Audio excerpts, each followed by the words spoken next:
This restaurant is ranked number 41 in the world. It's located in Lima, Peru, and I was actually fortunate enough to come here and try their tasting menu. It's an 11-course dinner with a 9-wine pairing. Here we go. So the sommelier comes over, starts us off with a cava from Spain. It's basically like a champagne, and he tells us it's a good way to start the meal. All right, so first course is basically potatoes in different styles, and let me tell you, the plating in this restaurant was crazy. All right, so on to the second course. This is basically another white wine to start us off, and to get us in the mood for the next course. And I'm telling y'all, the presentation was crazy. I mean, just look at this. That looked like a little grass root cupcake on a rock, but I don't know what it was. It was pretty good. Pretty savory. There was like a nacho, like gourmet nachos and all this stuff, scallops, and man, look at the presentation. I was blown away. The food tasted just as good as it looked. I mean, you can't tell me that doesn't look cool. Look at that. Anyway, next course, we got more white wine flowing.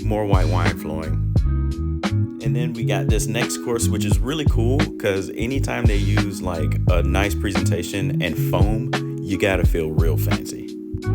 That's not even it.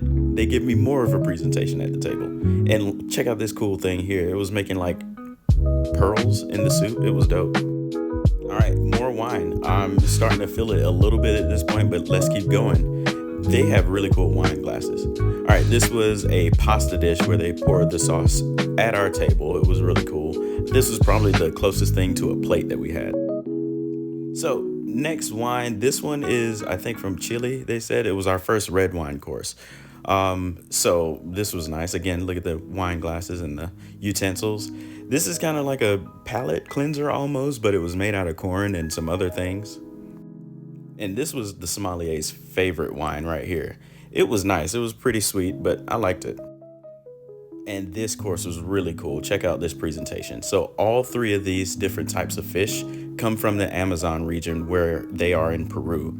And look at the presentation. That's served on fish skin. That's some type of fish skull with like a taco crown. And then like another fish husk that they used as plating. And this is our second red wine course.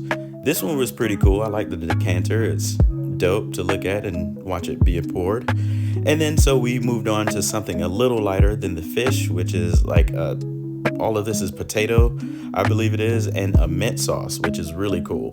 And it tasted really good too. I don't know what they put in that sauce. And at this point, I need to go to the bathroom because of all the wine that's been flowing. But anyway, the only reason I'm recording this is because this bathroom was real fancy. It was nice. I mean, it's a whole vibe. Check out the ambiance.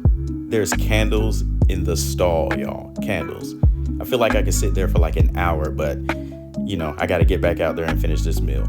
Also, I love when they use real towels instead of paper. So this is like a pre-dessert that we had. And then if you look here, that's 3 of those aren't rocks, but it's kind of like mochi ice cream almost. And of course, we can't have dessert without dessert wine. This one was actually a little bit too sweet for me, but still good. And then this really cool like herb dessert, like with fruit and cream came out. It's really cool. I almost didn't want to eat it. And finally, our last wine pairing. This was a rosé. I typically don't go for them, but this one was actually really good. And this was kind of like a lighter dessert. It's like a cheese and corn ice cream. And yes, that's on like a cooked corn husk. And the silverware was really cool too. And we've reached our last dessert. So this one's kind of like a combo between this fruit that's native to Peru and this cacao drink. Separately, they taste different, but it's meant to be consumed together as a drink and chaser or vice versa. Either way, it was good. I did not expect it to taste the way it did. It's very surprisingly good.